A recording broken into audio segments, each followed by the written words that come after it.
ये जो पर्व है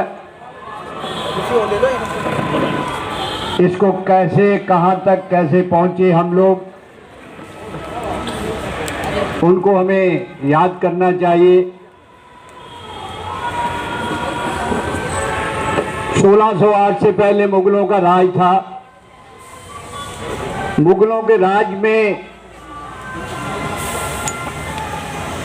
और उस समय डच और पुर्तगाल भारत के अंदर बिजनेस करते थे। उसके पश्चात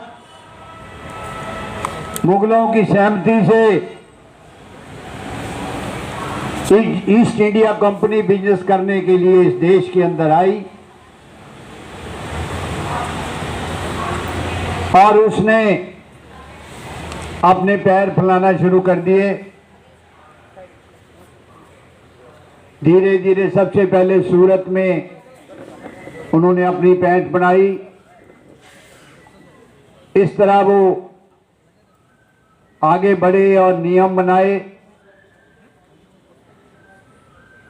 और एक दिन ऐसा आ गया कि भारत पे उन्होंने राज्य करना शुरू कर दिया।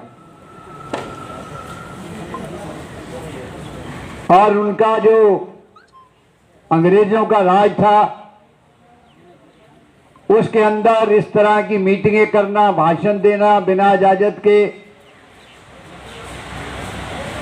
किसी को ये हक नहीं था कि अपनी मर्जी से जिस तरह मर्जी बात कर ले, मीटिंग कर ले, कोई डेमोन्स्ट्रेशन कर ले। उसके पश्चात 1850 और 1857 में देश के अंदर आज़ादी की क्रांति आई, जो वो क्रांति मेरठ से शुरू हुई। उसके बाद वो फैलती गई पूरे देश के अंदर। उस क्रांति ने जोर पकड़ा। सुभाष चंद्र बोस जी ने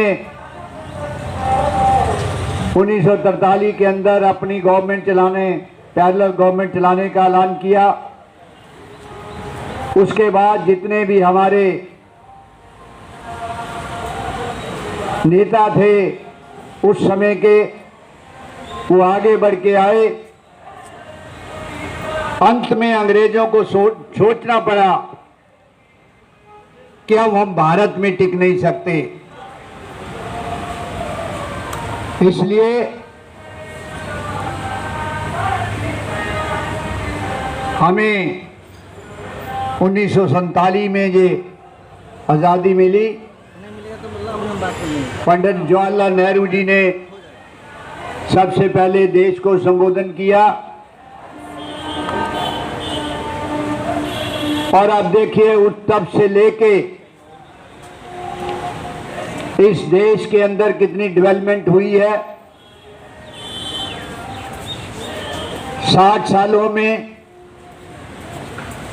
लोगों को बोलने का हक, प्रेस में जाने का हक, मीडिया में जाने का हक पे कोई बैन नहीं था और ट्रेड यूनियन ने अपने राइट्स के लिए स्ट्रगल करती थी, उसका रिस्पांस भी मिलता था।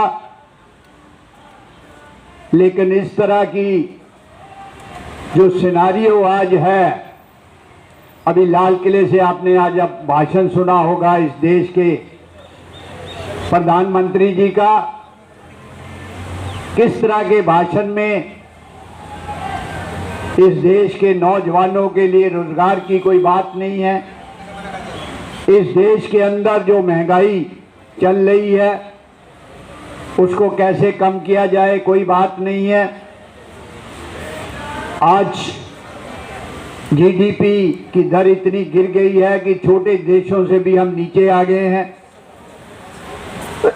महंगाई भी दूसरे देशों से, चाहे वो खाने की खाद्य पदार्थ हो, तेल हो, घी हो, चावल हो, आटा हो, और पेट्रोल, डीजल, गैस, इसकी हालत आप देख लीजिए। और हर चीज पे जीएसटी राज कर रही है। सिर्फ एक चीज रह गई कि डेड बॉडी पे भी जीएसटी लगानी रह गई, वो भी हो सकता है ये गवर्नमेंट लगा दे। ये ट्रेड यूनियन मूवमेंट को, जो इस देश को चलाते हैं, मेहनत करते हैं, खासकर रेलवे कर्मचारी, जिन्होंने कोरोना के अंदर 3,500 भारतीय रेलवे के कर्मचारी और अधिकारियों ने शहादत दी, लेकिन इसको रेल के चक्के को चलने से बंद नहीं किया।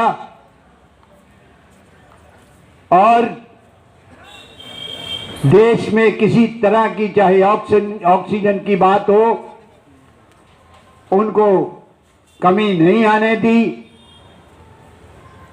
लेकिन बड़े तकलीफ की बात है, इस गवर्नमेंट ने जो ऑलरेडी ये कहते हैं कि 60 साल में कांग्रेस सरकार ने कुछ नहीं किया, जबकि इस देश में सुई नहीं बनती थी।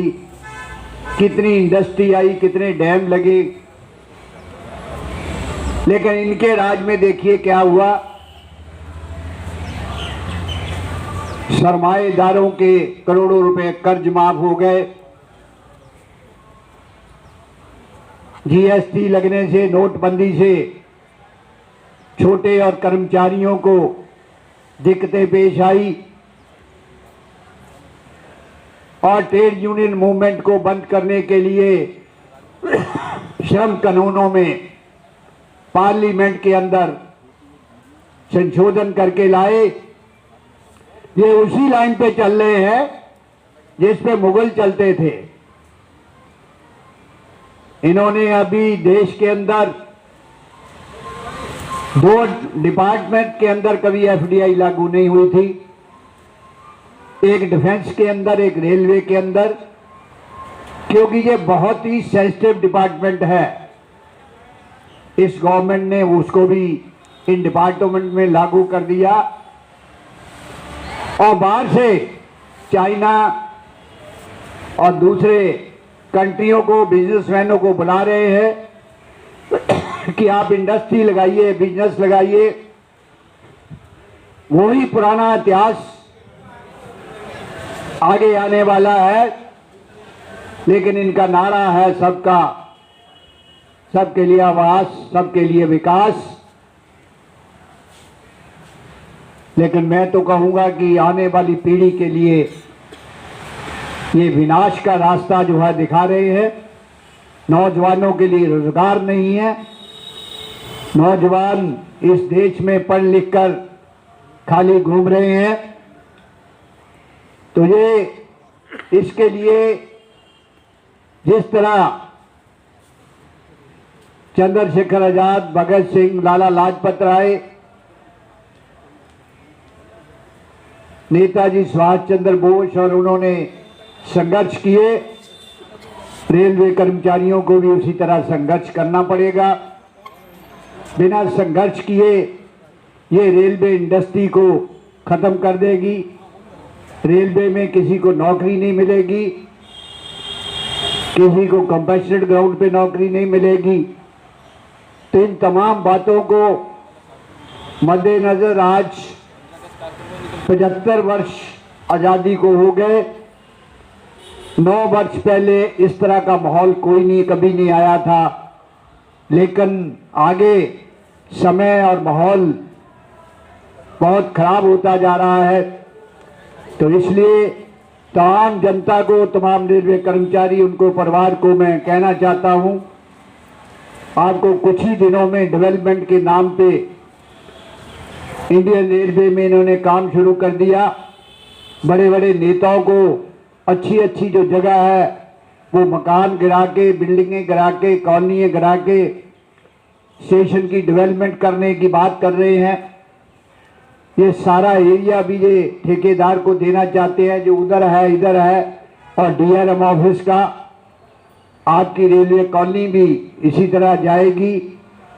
अगर तमाम परिवार और साथी इकट्ठे होके हम इस सरकार के अगेंस्ट आंदोलन, सख्त आंदोलन नहीं उठाएंगे तो रेल तो बर्बाद होगी, देश भी बर्बाद होगा और कर्मचारियों का भविष्य भी बर्बाद होगा। मैं आज इस 75वें वर्ष पे जो पूरे हो चुके हैं स्वतंत्रता के लिए, उस पे आपको, आपके परिवार को शुभकामनाएं देता हूं। जय हिंद, जय Bharat. Press the bell icon on the YouTube app and never miss another update.